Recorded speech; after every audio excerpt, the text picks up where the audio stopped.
Nhiều lần ngập ngừng muốn ngồi, tiếng yêu đương sao không thành câu. Sợ rằng đường về không còn xa, để bên em anh đưa lối về. Nhiều lần trộm nhìn em thật lâu, nét thơ ngây chưa vương sầu lấy. Nàng đẹp tựa ngàn muôn ánh sao, dịu dàng mong manh em xinh như cánh hoa đào. Tình đơn phương đôi khi thấy em cười vui, lòng anh sao xuyên. Nàng ơi hãy biết chăng anh đã yêu từ lâu. Đôi khi bên em thơ ngây mà dằn lòng đừng nói ra, em con tim trinh nguyên vương tình sâu chát ngát.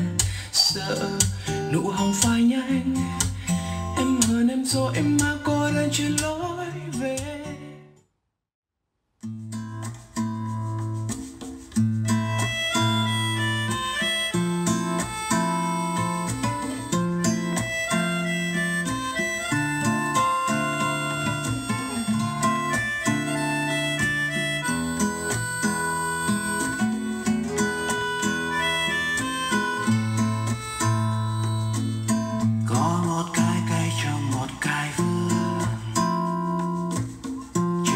Tán cây nở rộ những đóa hoa, có hai đứa nhóc đang chơi trốn tìm,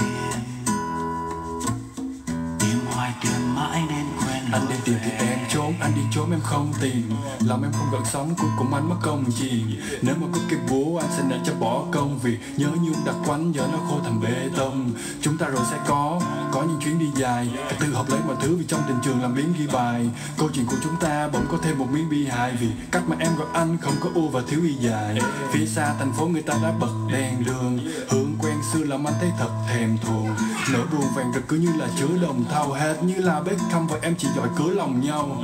Hé cửa sổ ra mà xem, có một chàng thi sĩ đứng ở ngay nhà em, viết nhạc tình mát ngọt tự như cây cà rem. Anh ta sẽ đứng ở nơi đây cả đêm.